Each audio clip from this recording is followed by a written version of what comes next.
Assalamualaikum warahmatullahi wabarakatuh. Salam sejahtera untuk kita semua.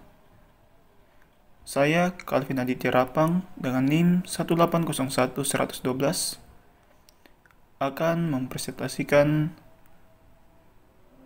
tentang metabolisme obat di hati.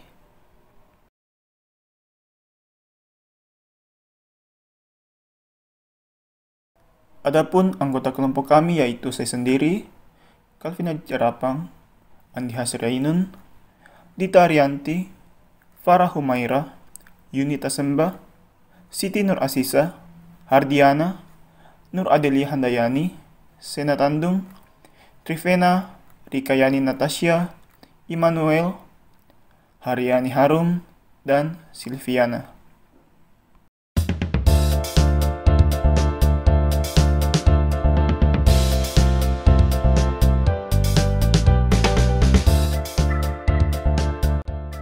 Proses metabolisme obat di hati.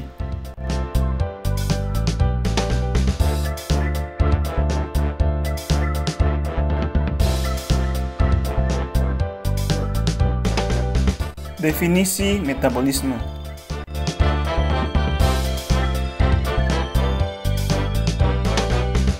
Metabolisme atau biotransformasi ialah reaksi perubahan zat kimia dalam jaringan biologi yang dikatalisis oleh enzim menjadi metabolitnya. Reaksi metabolisme obat sebagian besar terjadi pada organ hati, khususnya pada subseluler retikulum endoplasma. Organ utama untuk metabolisme obat adalah hati, meskipun ginjal, usus, paru-paru, adrenal, serta kulit dapat membiotransformasi senyawa tertentu.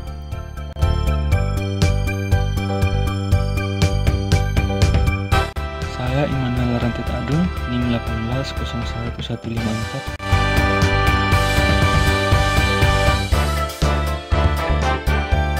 Tujuan metabolisme obat.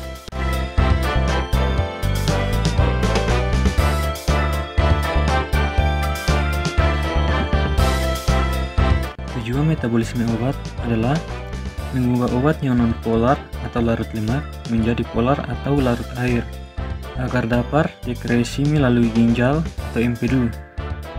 Dengan perubahan ini, obat aktif umumnya diubah menjadi inaktif, tapi sebagian berubah menjadi lebih aktif, kurang aktif, atau menjadi toksik.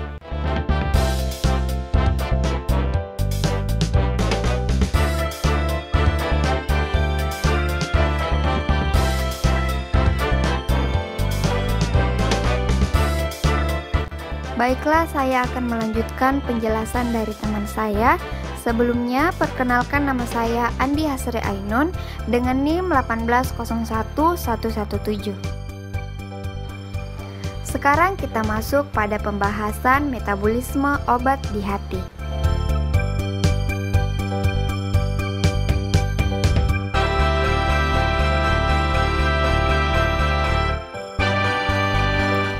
Metabolisme obat di hati terjadi pada membran retikulum endoplasma sel.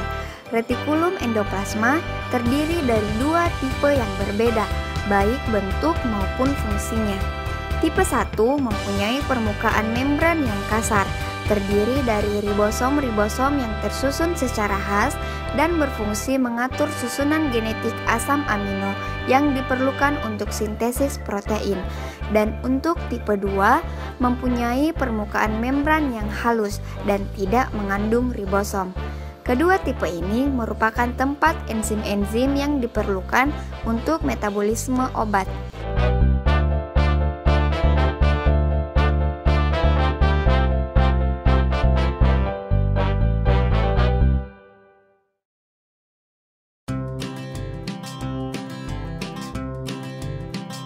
Saya Rikayani Natasha, NIM 1801153.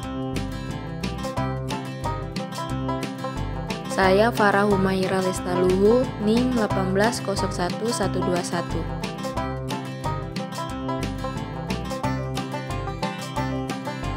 Akan menjelaskan tentang proses biotransformasi.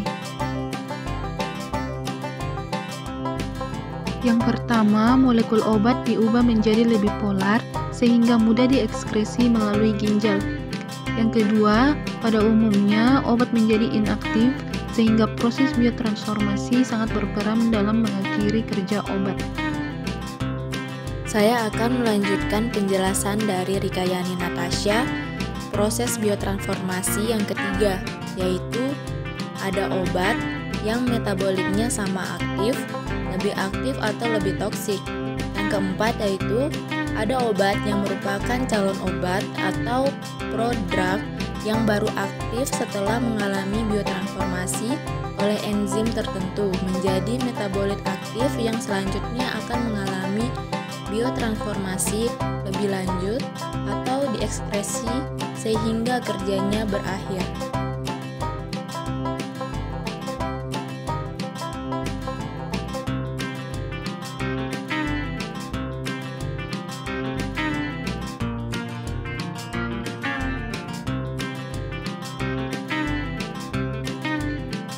Perkenalkan, saya Yunita Semba dengan NIM 1801124. Apa sih fungsi metabolisme itu?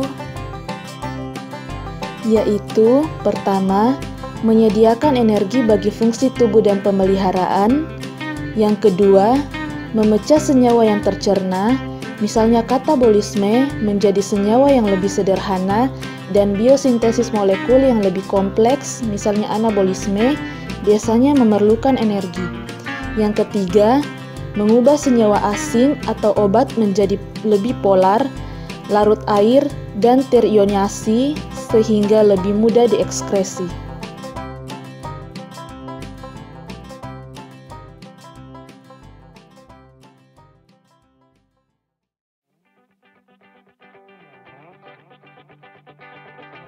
Perkenalkan, saya Sina Tandung Bulo dengan NIM 1801141.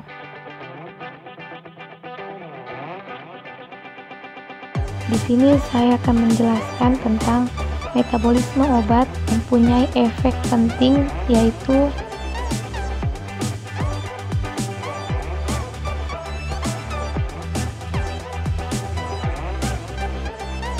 yang pertama yaitu obat menjadi lebih hidrofilik tubulus ginjal.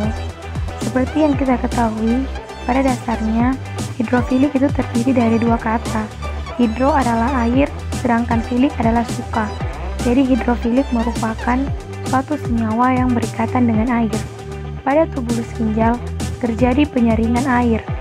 Jadi ketika obat masuk dalam tubuh, nanti sisa-sisa obatnya akan tersaring.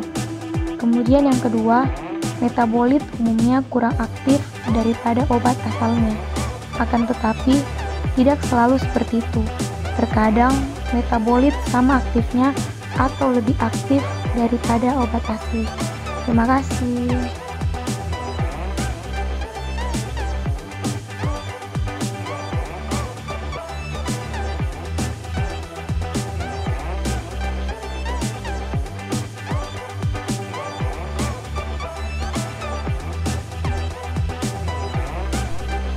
Saya Hardiana, NIM 1801130. Saya Dita Arianti, NIM 1801120. Saya akan menjelaskan tentang proses metabolisme.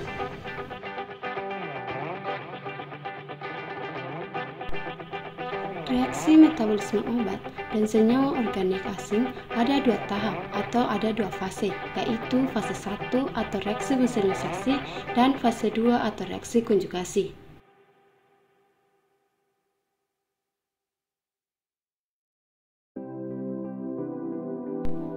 Fase 1 atau reaksi fungsionalisasi. Reaksi fase 1 disebut juga fase non-sintetik atau reaksi fungsional, yaitu fase di mana pengubahan senyawa nifofil menjadi senyawa yang mempunyai gugus fungsional dan lebih polar seperti OH, NH2, dan COOH. Reaksi yang paling umum terjadi yaitu reaksi oksidasi. Reaksi-reaksi lain seperti reaksi reduksi dan reaksi hidrolisis yang relatif jarang terjadi.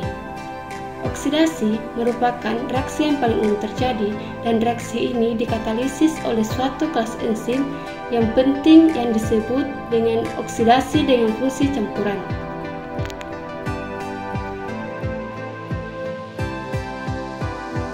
Fase 2 atau reaksi konjugasi.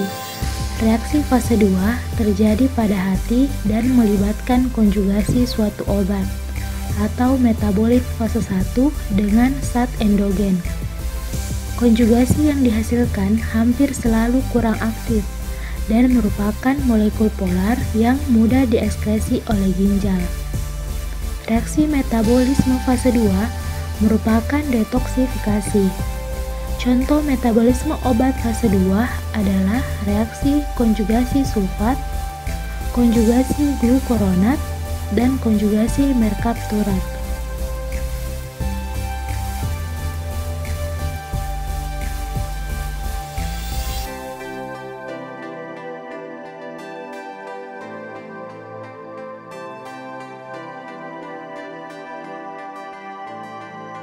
Saya Nuradelia Handayani dengan NIM 1801143. Reaksi metabolisme. Reaksi metabolisme dibagi menjadi dua. Yang pertama,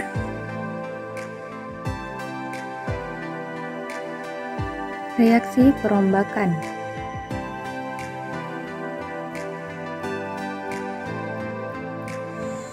Pertama, reaksi oksidasi, di mana alkohol, aldehid, asam, dan asetat hidrat dioksidasi menjadi CO2 dan air.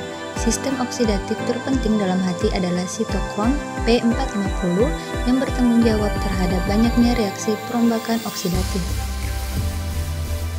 Yang kedua ada reduksi. Misalnya kloralhidrat direduksi menjadi trikloretanol dan vitamin C menjadi dehidroaskorbat.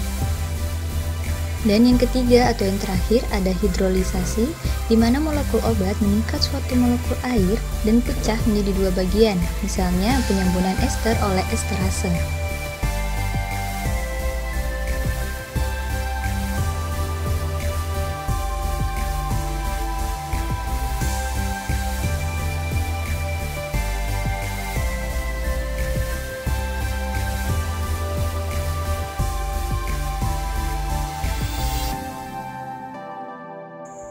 Perkenalkan, nama saya Siti Nur Aziza A, NIM 1801128.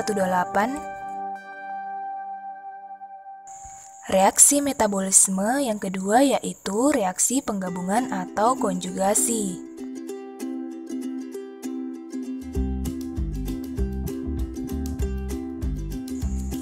Reaksi penggabungan atau konjugasi adalah molekul obat bergabung dengan suatu molekul yang terdapat dalam tubuh sambil mengeluarkan air.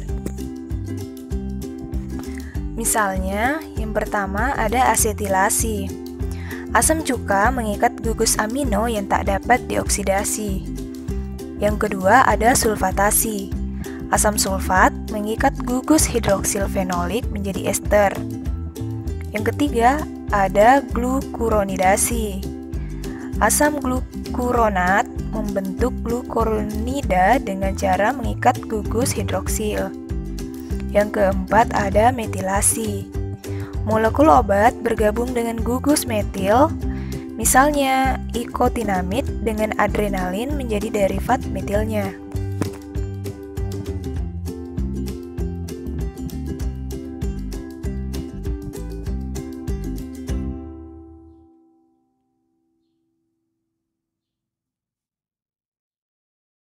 Saya Silviana dengan NIM 1701113.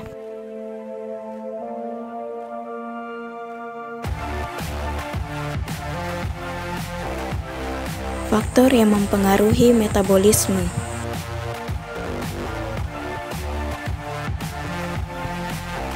Yang pertama, faktor genetik atau keturunan. Perbedaan individu pada proses metabolisme sejumlah obat kadang-kadang terjadi dalam sistem kehidupan. Hal ini menunjukkan bahwa faktor genetik atau keturunan ikut berperan terhadap adanya perbedaan kecepatan metabolisme obat.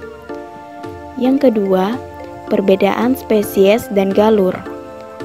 Pada proses metabolisme obat, perubahan kimia yang terjadi pada spesies dan galur kemungkinan sama atau sedikit berbeda.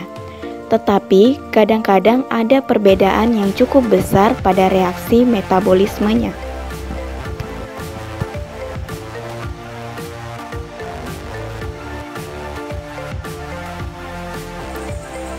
Pengamatan pengaruh perbedaan spesies dan galur terhadap metabolisme obat sudah banyak dilakukan, yaitu pada tipe reaksi metabolik atau perbedaan kualitatif, dan pada kecepatan metabolisme atau perbedaan kuantitatif.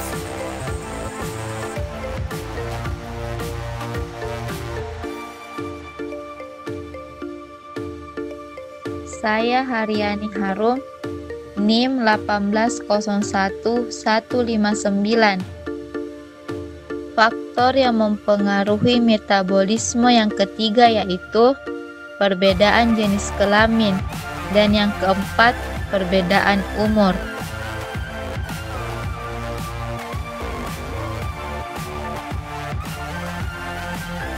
Pada perbedaan jenis kelamin, beberapa spesies binatang menunjukkan ada pengaruh jenis kelamin terhadap kecepatan metabolisme obat. Banyak obat dimetabolisis dengan kecepatan yang sama, baik pada tikus betina maupun tikus jantan. Tikus betina dewasa ternyata memetabolisis beberapa obat dengan kecepatan yang lebih rendah. Pada manusia, baru sedikit yang diketahui tentang adanya pengaruh perbedaan terhadap proses metabolisme obat. Dan yang keempat, yaitu pada perbedaan umur. Bayi dalam kandungan dan bayi yang baru lahir, jumlah enzim-enzim mikrosom hati yang diperlukan untuk memetabolisis obat relatif masih sedikit, sehingga sangat peka terhadap obat.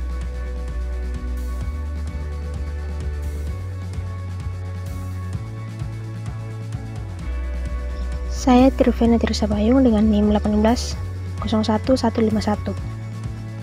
Faktor yang mempengaruhi metabolisme yang kelima yaitu penghambatan enzim metabolisme, yang keenam enzim metabolisme, dan yang ketujuh faktor lain.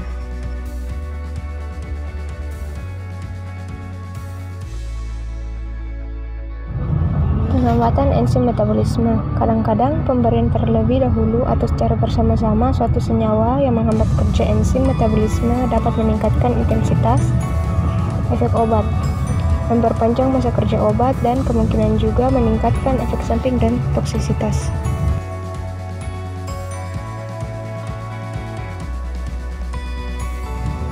Induksi enzim metabolisme. Kadang-kadang pemberian terlebih dahulu atau secara bersama-sama suatu senyawa dapat meningkatkan kecepatan metabolisme obat dan memperpendek masa kerja obat. Hal ini disebabkan senyawa tersebut dapat meningkatkan aktivitas atau jumlah enzim metabolisme dan bukan karena perubahan permeabilitas mikrosom atau oleh adanya reaksi penghambatan. Peningkatan aktivitas enzim metabolisme obat-obat tertentu atau proses induksi enzim mempercepat proses metabolisme dan menurunkan kadar obat bebas dalam plasma sehingga efek farmakologis obat menurun dan masa kerjanya menjadi lebih singkat. Induksi enzim juga mempengaruhi toksisitas beberapa obat karena dapat meningkatkan metabolisme dan pembentukan metabolit reaktif.